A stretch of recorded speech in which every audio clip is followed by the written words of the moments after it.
Hi everybody, my name is Matt. Welcome to Tamayta. Today we're going to make French green lentil salad with goat cheese feta. And let's just go ahead and get started. Mise en place means in its place. And this is preparation for your meal, which basically is what makes everything more difficult throughout your cooking process, because how many times have you gone to grab something out of the refrigerator and given it a sniff while your meal is getting prepared and realize that it was no good? Or you assume that you have it on hand and you actually don't. So mise en place is making sure that you have everything that you need laid out, pre-cut, pre-weighed, pre-measured, and ready to go before you actually start your meal. So I'm going to walk you through my mise en place. Today, for our recipe, I have 1 1/4 cups of French green lentils. French green lentils are different from standard lentils in the fact that they are more firm. They have an al dente when they're cooked, so they don't actually dissolve as readily as your standard lentils, so your standard green or your standard red lentils. Black lentils also are going to stay more firm through the cooking process.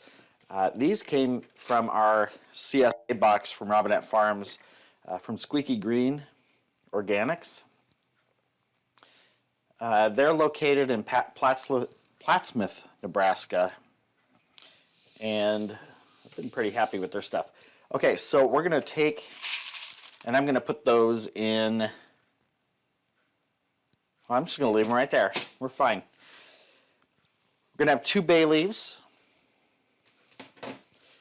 We're going to have 3 sprigs of fresh thyme, which I have in the refrigerator. And this just comes from our local grocery store. And a sprig is going to be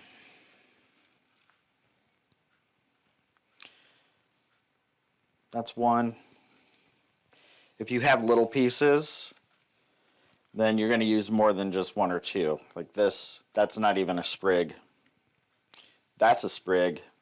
So let's find another small piece here. There we go. Okay. And I put those in with the bay leaves because as the recipe goes, those 2 are going to go into the skillet or to the saucepan together.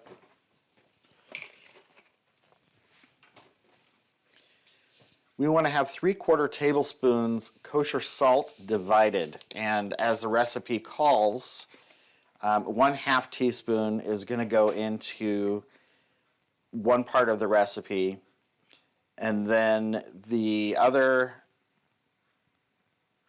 1/4 teaspoon is going to go into another part of the recipe. Plus you're going to have some that you're going to want to keep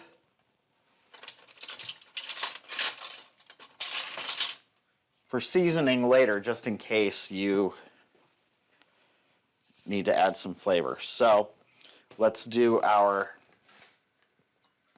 1/2 teaspoon in one of these condiment cups. And then I'm going to do another 1/4 teaspoon in another condiment cup.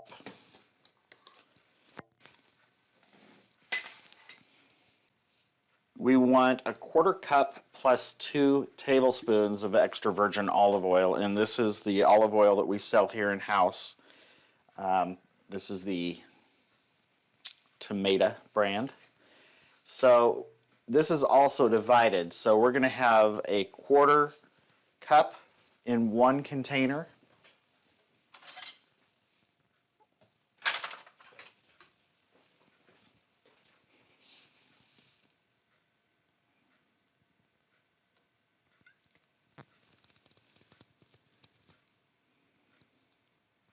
And then we're going to have 2 tablespoons in another container.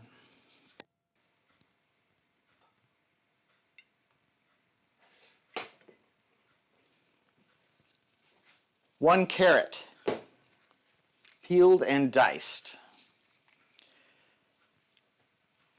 And if you've ever used a peeler like this, You'll probably not want to go back because that's my favorite peeler.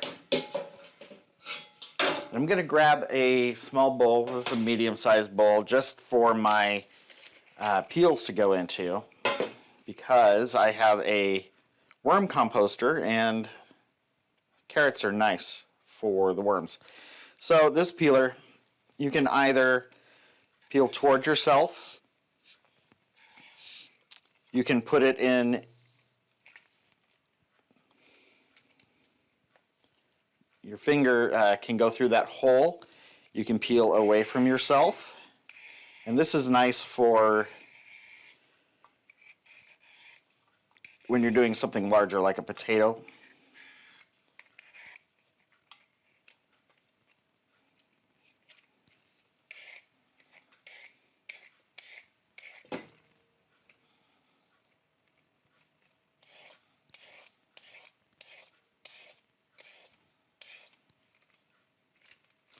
Okay, and we want this finely diced.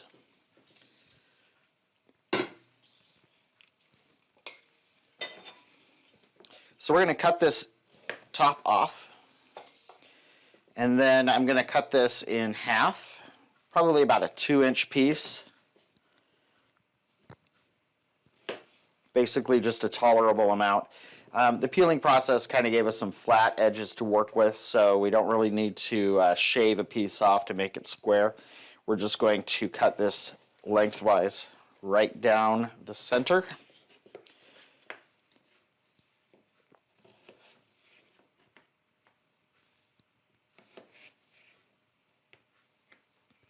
And then we're going to turn these into small juliennes.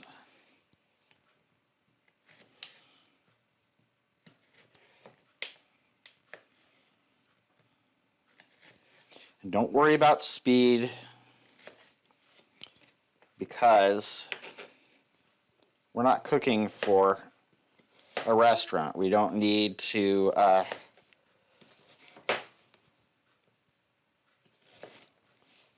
be fast. And then now see we have rectangles. We actually want to cut those down a little bit too. We want it to end up with squares in our dices.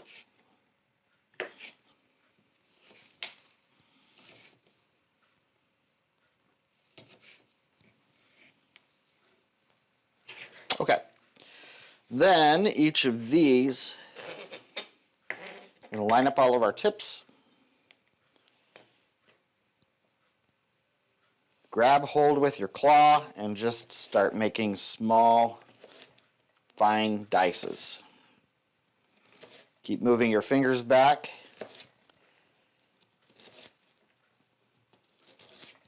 Nothing takes the fun out of cooking more than losing a finger. Same with woodworking. I do advise against using your knife to scoop things up. It's not great on the edge, and it's pretty inexpensive to get yourself a bench scraper. This is one, this is called the Hell's Handle, and it has a high heat handle. It has measurements in metric on one side and it has measurements in inches on the other. It's good, hefty, durable, and it will do what you need it to do without affecting the edge of a knife. We're going to put that in a small bowl off here to the side.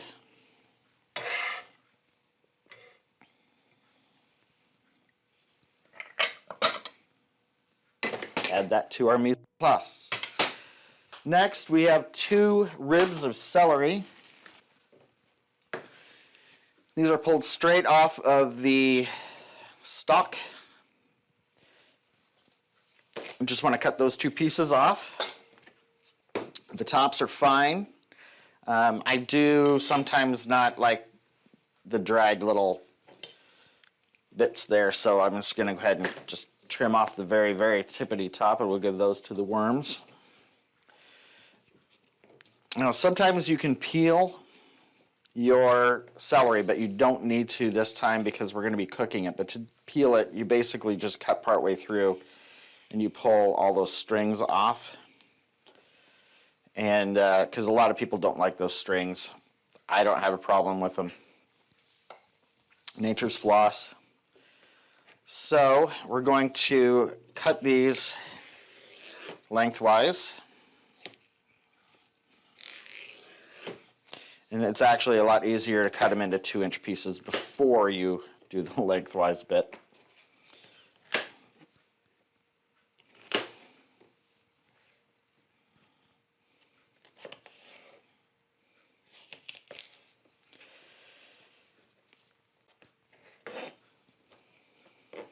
And then we dice those as well, same way as the carrot.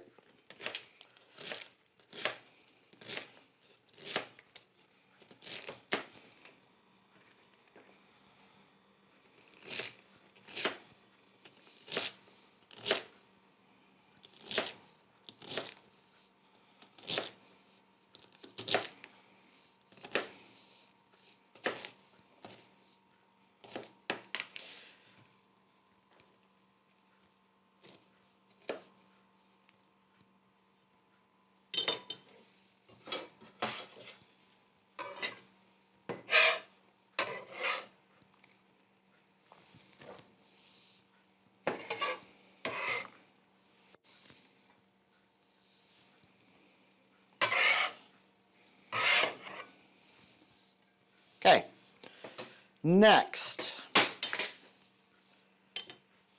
1 medium onion, peeled and finely diced.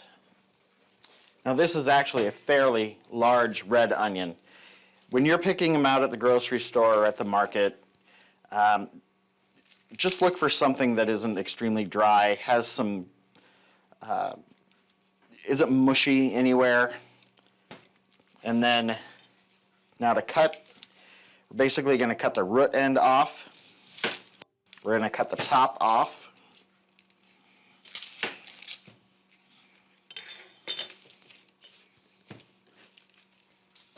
And then I'm going to slice this in half.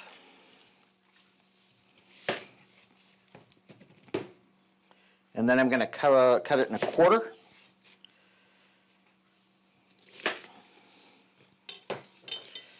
And then I'm just going to peel that outside off. Don't need the paper. And we want to finely dice this as well. So to finely dice this, we are going to make a slice, but not all the way through. So if you can see where I cut this, it's still intact right there. I'm going to do that. I'm going to try to stay about 1/8 of an inch to 1/4 of an inch away from the back end of this onion all the way through. And I'm going to make about 1/8 inch cuts. And we're going to go all the way from the top to the bottom.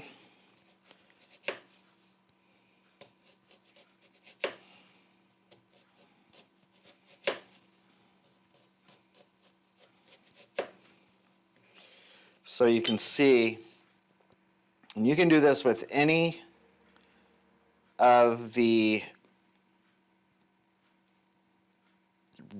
I don't know, onions, shallots, anything that has rings, layers. And then now to finely dice that, we're going to do the same width lengthwise as we did depthwise. Just like that. And you see what you get are these nice fine pieces of onion. We're going to go all the way back to where we made our stopped bit.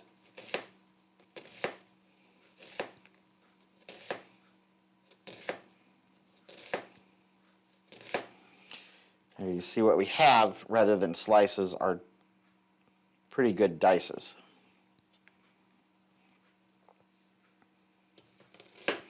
Once you get down to where that little bit's left, then you can start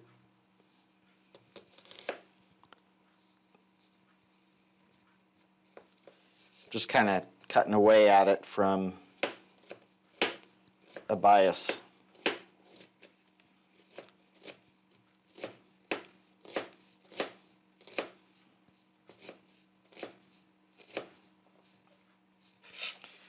That's one way to dice an onion. Here's another. Slices. Just make rings.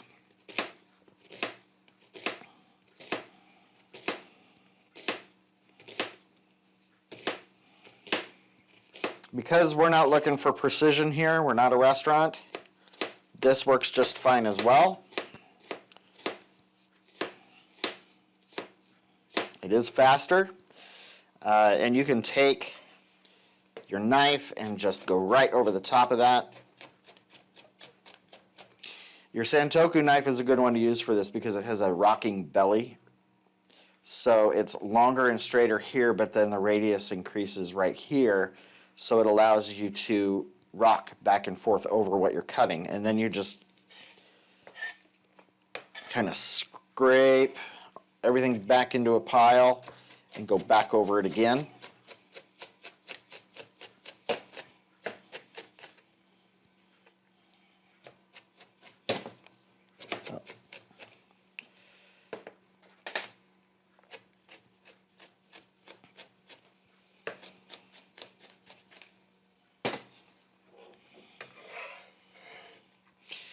That's enough onion. That's about a cup, and we don't need too much. That was a pretty big onion to start with, so I'm just going to save the rest of that onion for later. Next, we need a tablespoon of white wine vinegar. Again, that is something that I sell here.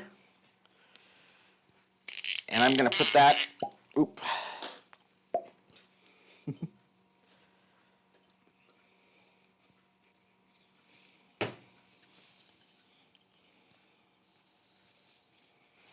We want a tablespoon. I'm going to just put that right into one of these condiment cups.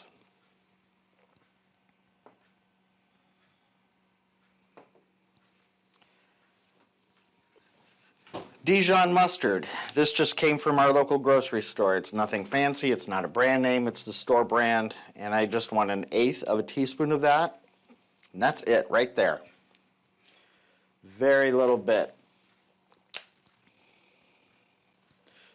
I have a 1/2 teaspoon of white sugar. 1 small shallot, finely diced. So this is a layered vegetable. So just like the onion, you can cut the bottom off, we're going to cut the top off. We're going to cut it in half and peel off the paper. It is segmented differently than an onion because it has multiple bits and pieces.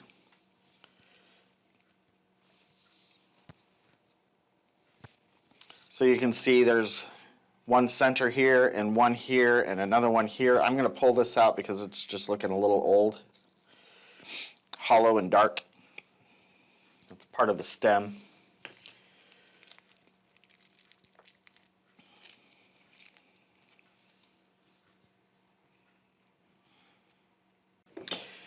And I'm going to do that same method. I'm going to cut a fan.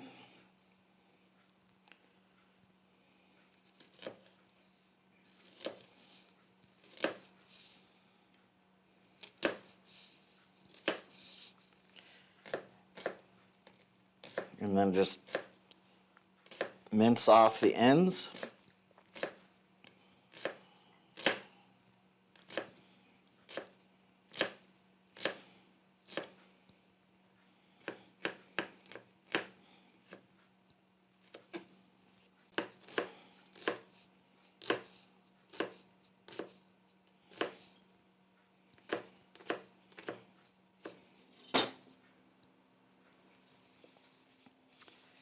And then that gets its own custard cup as well.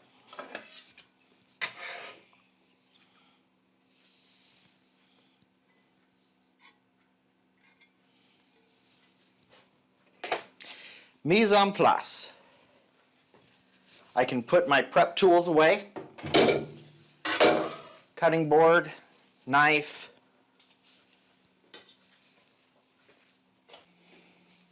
Always clean your space as you go as well. It's just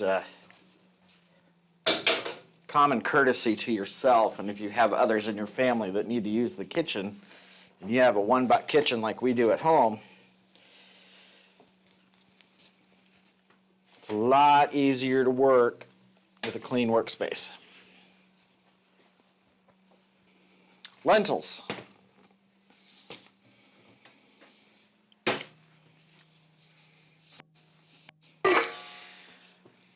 You're going to need to pick through them. So I've already picked through these, but essentially you just kind of go through and visually inspect them to make sure there are no stones, dirt,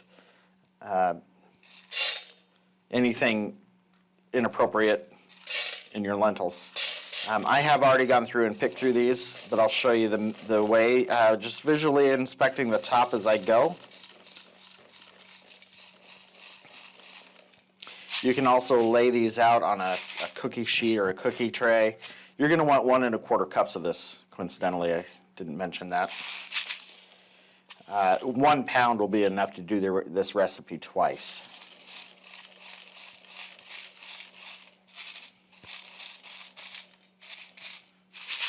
Okay. These little pieces that the static electricity keeps in there, you don't need those. We can toss those. Those are just crumbs from settling, I'm sure. That goes in recycling. Now, lentils do not need to be soaked overnight. They are ready to go once they're rinsed. So I'm going to go ahead and rinse these through. This bowl has got a colander lip right here. It also has holes in the side. It has a flat bottom, but it also has an angled bottom right here, so it can sit flat while it's rinsing or while it's soaking. And then when you want to empty it, you can tilt it forward and set it on that flat part there. It's just a nice little deal, rather than using a colander every time. So I'm going to go ahead and just cover them with water, and I'm going to shake them around a bit.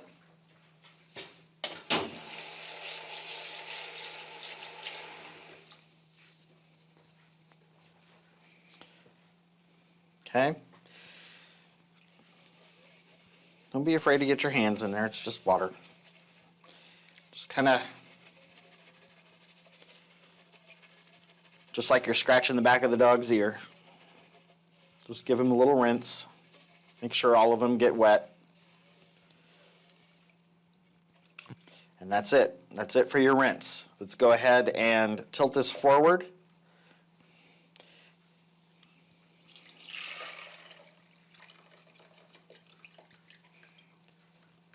And we can dispose of this water. We're going to transfer all of our lentils into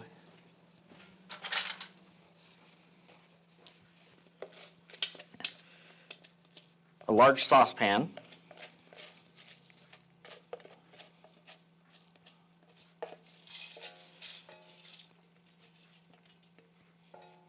Now these are going to expand a lot.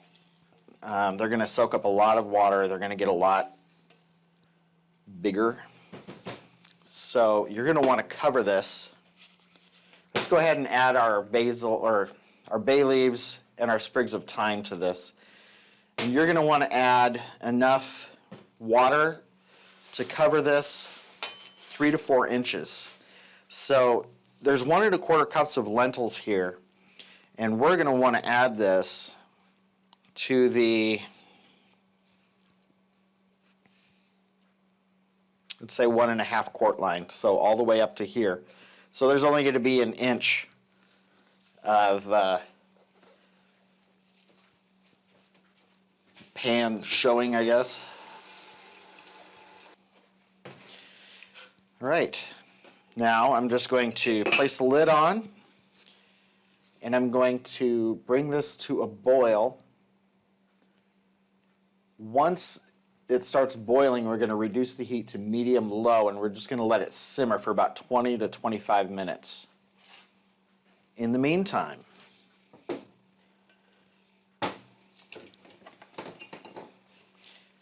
If you have not ever experienced an induction burner, I do recommend giving it a try.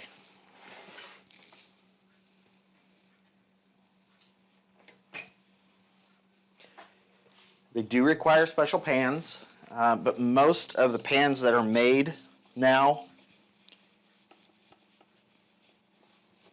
most of the skeleton pans that you are going to find now are already induction ready. Basically, this is a 5-ply skillet. Very inexpensive. I got it at Bed Bath Beyond for, well, it was in a kit, so I don't know exactly how much I paid for each pan. But I'm probably going to say it was less than $20. It is induction ready. So there is a layer of aluminum, there's a layer of stainless steel, there's a ring of copper in there. And part of the stainless steel, there's 2 different types of stainless steel. One is magnetic. So that is what triggers the induction. Coolest thing ever. Plus you have control over the temperature. Rather than a low, high, medium, high, medium, low, medium, medium, medium, low, medium, low, low. You have the ability to select a temperature. It's also, you could turn this into a sous vide because it's so precise. So I'm turning this on, and we are going to go ahead and let it heat up.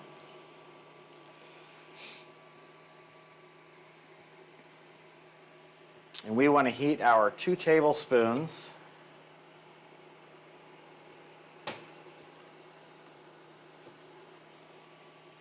of olive oil.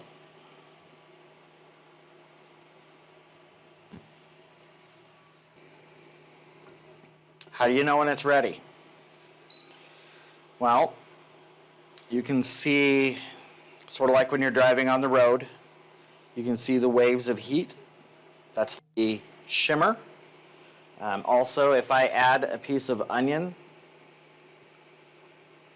to the pan and I start seeing it sizzle, it's ready. So you see how fast this heated up without my having to wait for the burner or the gas or the pan to heat up. The pan is instantly hot. So we're going to add our carrots. Because the carrots are the most dense, they're going to want to cook the longest to get that al dente .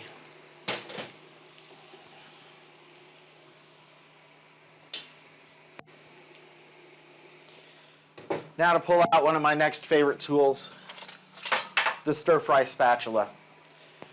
This is like a spoon, spatula, bamboo piece of beautiful accessory. You're just going to keep moving those around. We want to get to where it's more tender. You'll start seeing it change color. It'll get a little lighter in color.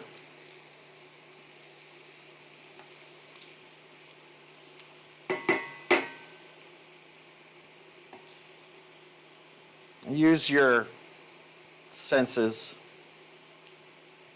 Common sense cooking involves sight. So we're looking and we're seeing the bubbles. We're seeing the carrots change color. They're getting lighter in color, and I'm seeing a few that are still darker, so I want to move those into the oil. We're going to keep things moving. We're seeing the steam come off the top, and we're also smelling. Right now I'm smelling olive oil, I'm not smelling carrot. So when I start smelling carrot, the sweetness, then I know that I'm ready to add my next ingredient. Okay. I'm going to add my onions.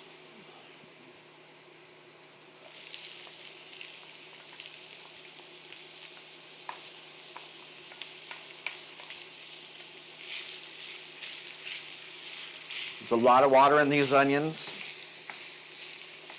We want to reduce them to a caramelized appearance. They're going to become translucent,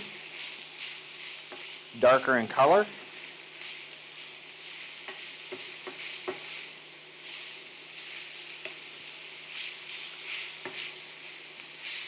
smells beautiful. I'm already getting that onion.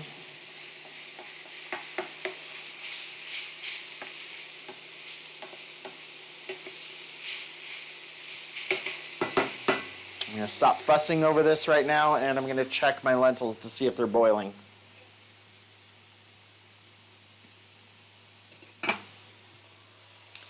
Not quite boiling, but they are moving around in there.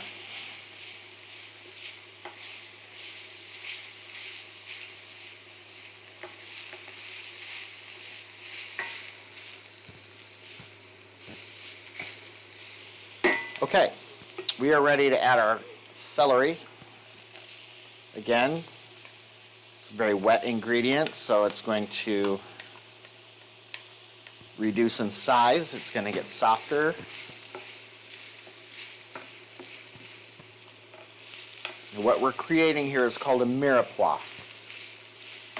And it's the basic ingredient mixture for soups, a lot of sauces.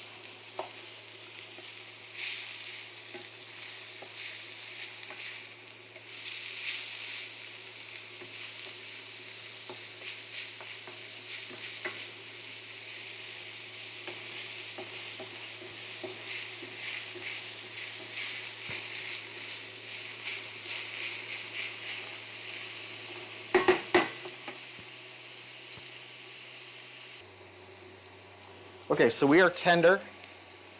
I'm going to go ahead and add that 1/4 teaspoon of salt.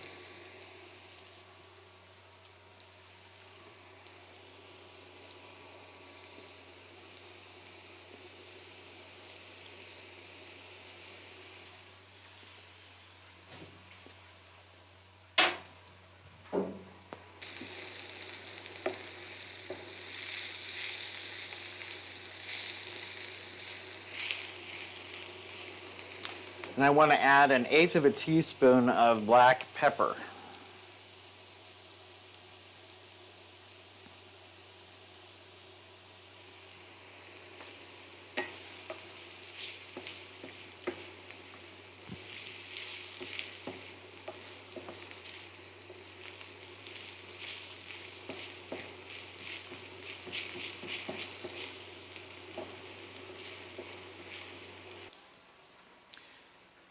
Okay, so our lentils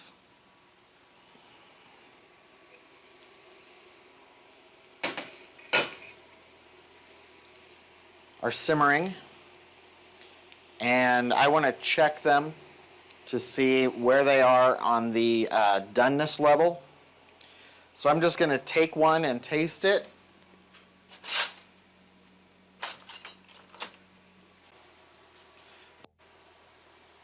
This is it. Oh, okay, well the skin popped off, but it's definitely not soft enough yet to be done. So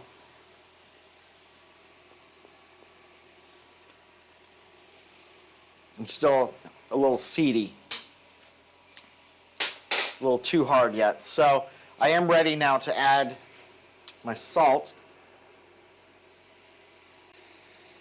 So we're going to add 1/2 teaspoon salt. This is about 10 minutes into the doneness.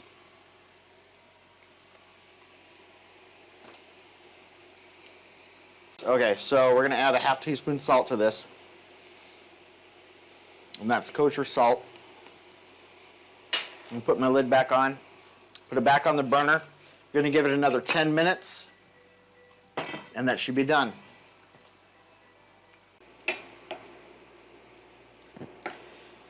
All right, mirepoix is ready and done. And let's go ahead and take this off the heat, and we're going to put this in a bowl and set it aside.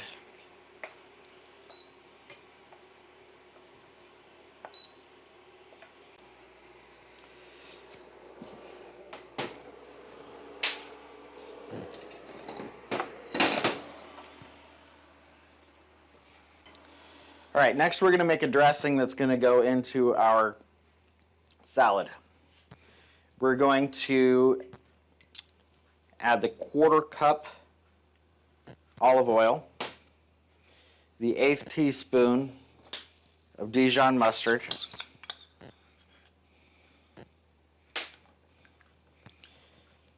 the sugar,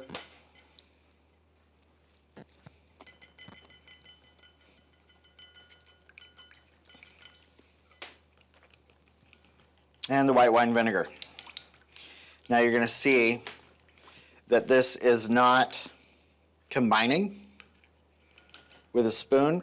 Now you can take a whisk or you can take a fork and you can just whisk back and forth very, very quickly to emulsify that.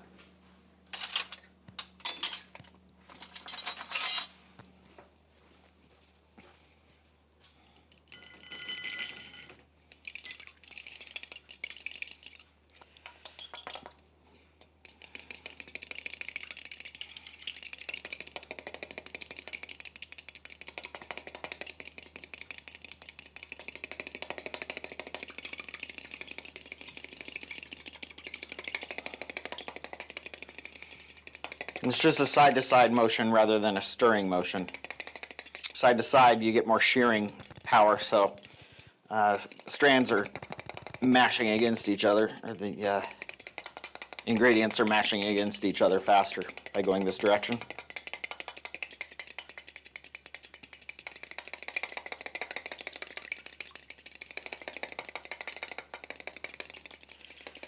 Now if you don't, so we're emulsified.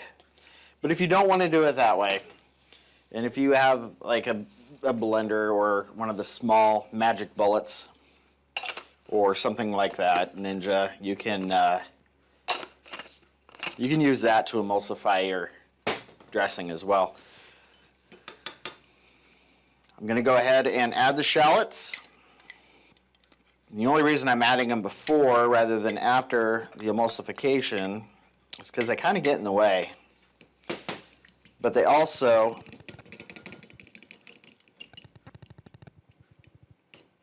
if you wanted to put them in a blender or something to that, or something like that, you would have a problem with them getting pulsed into it.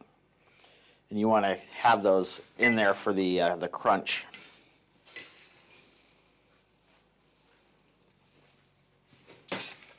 So enough time has passed. I think we're ready to address our lentils. We're going to, let's go ahead and drain those. This pan has got colander strainer on it, so.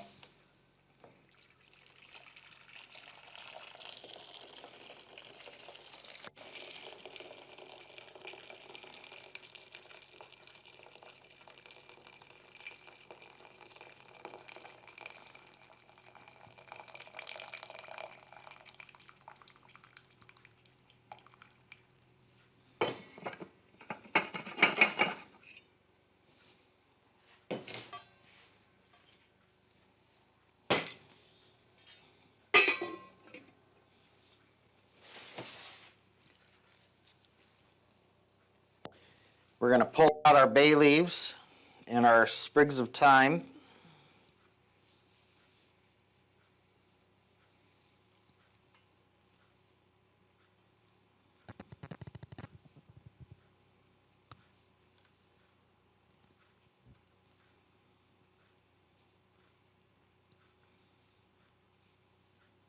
A little left behind is okay. You want to make sure you get those bay leaves out of there. They're not chewy. Okay, there's our lentils. Still fully intact. I'm actually going to taste one. Let me grab a new spoon.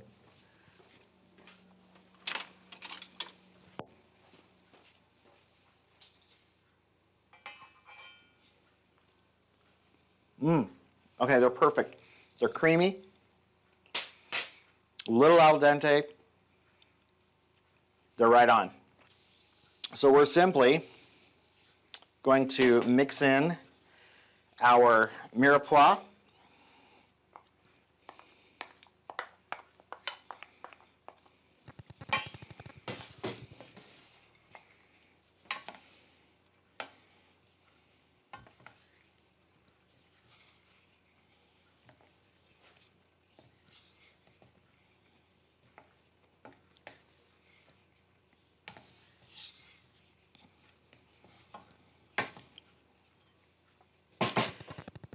Dressing.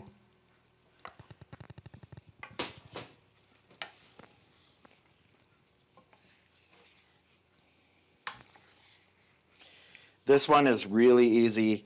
It is good hot or cold.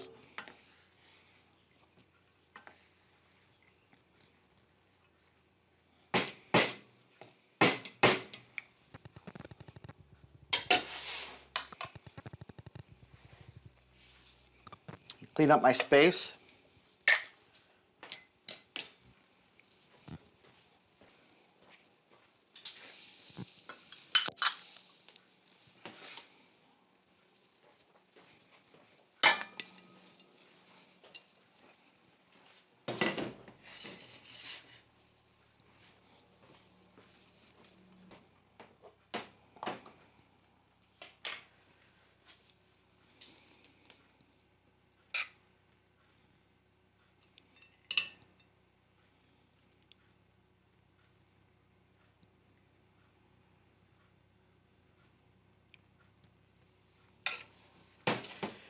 I have a little feta goat cheese here, and I'm just going to sprinkle that over the top.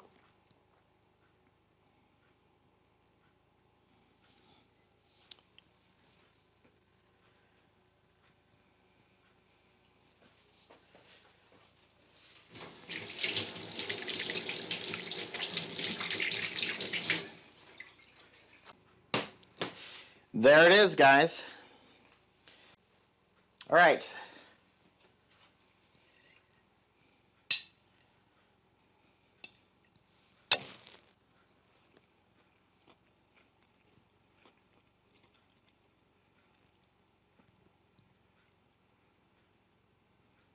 So the carrot is still fork tender, which is nice. The texture is really good. The lentils are cooked perfectly.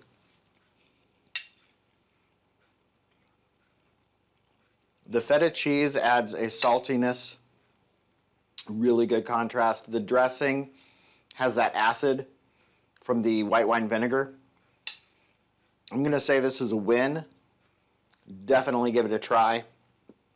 And if you love it, let me know. If you don't love it, a comment's a comment. Let me know. Thanks, guys. Have a wonderful day. I hope to see you again. And thanks for coming to Tamayta to watch our video. Enjoy.